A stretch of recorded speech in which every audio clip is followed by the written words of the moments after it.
আমার ছোট মেসোমশাই ছিলেন ইংলিশ মিডিয়াম স্কুল থেকে পাশ, বিএ ইঞ্জিনিয়ার, বড় চাকরি করতেন। যাদবপুরের ছেলে, তাই স্মার্টনেসও মারাত্মক। ভদ্রলোক ভীষণ ট্যালেন্টেড ছিলেন। তুখর ইংরেজি বলতেন, তেমনই দুর্দান্ত বাংলা। তো আমাদের ভাই বোনদের মধ্যে অসম্ভব পপুলার ছিলেন মেসোমশাই।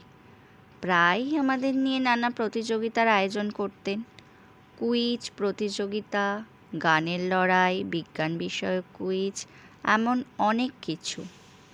তো আমরা মামা মাসিরা মিলিয়ে 5 ভাই বোন বিশাল উত্তেজিত থাকতাম এসব প্রতিযোগিতার জন্য।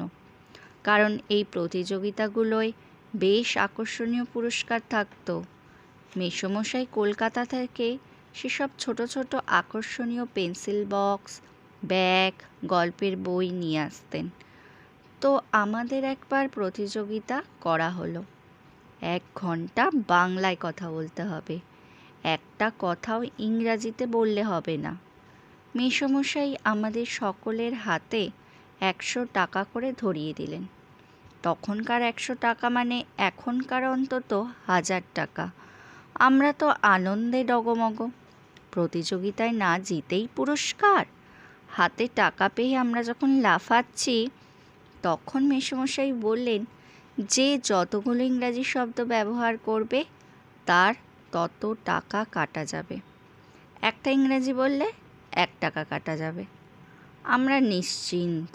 মেসোমশাই ছেলে আর বড় মামার ছেলে ছাড়া আমরা সবাই বাংলা মিডিয়াম, তাই বাংলায় কথা বলার কোনো চাপ নেই। ওটাই তো বলছি সব সময়। সত্যি বলতে কি, সেদিন খুব লজ্জিত হয়েছিলাম। কারণ এমন একটা বাক্য নেই যেটা আমরা শুদ্ধ বাংলায় বলতে পেরেছিলাম। অথচ মেসোমশাই নিজে ইংলিশ মিডিয়াম থেকে পাশ করা হয়েও প্রতিটি শব্দের সুন্দর বাংলা আমাদের শিখিয়েছিলেন। আমাদের টাকা মাইনাস হতে হতে 100 ছাড়িয়ে 300 ছুঁয়েছিল। বুঝেছিলাম আমরা বাংলাও ভালো জানি না, আমরা আসলে বাংলিশ। আমার মেসোমশাই শ্রদ্ধেয় অমিতাভ সেনের কথা কাল হঠাৎ মনে হবার কারণ, এবারের মাধ্যমিকে প্রথম হওয়া ছাত্র চন্দ্রচূড় সেনের একটা ইন্টারভিউ। কি পরিশীলিত বাংলা বলছে ছেলেটা, একটাও ইংরাজি শব্দ ব্যবহার না করে ভীষণ সপ্রতিভ ভঙ্গিমায় ছেলেটি অতগুলো প্রেসের বোমের সামনে তুখর বাংলায় ইন্টারভিউ দিল। আবারও মনে পড়ল, স্মার্ট মেধাবী হতে গেলে বাংলা ভাষাকে ভুলতে হবে না, আঁকড়ে ধরেও হওয়া যায়। ছেলেটির বাচন ভঙ্গি, শব্দ চয়ন আমায় মুগ্ধ করল। নিজের ছোটবেলা মনে পড়ে গেল। ভাবলাম কত পিছিয়ে ছিলাম আমরা, আজও আছি।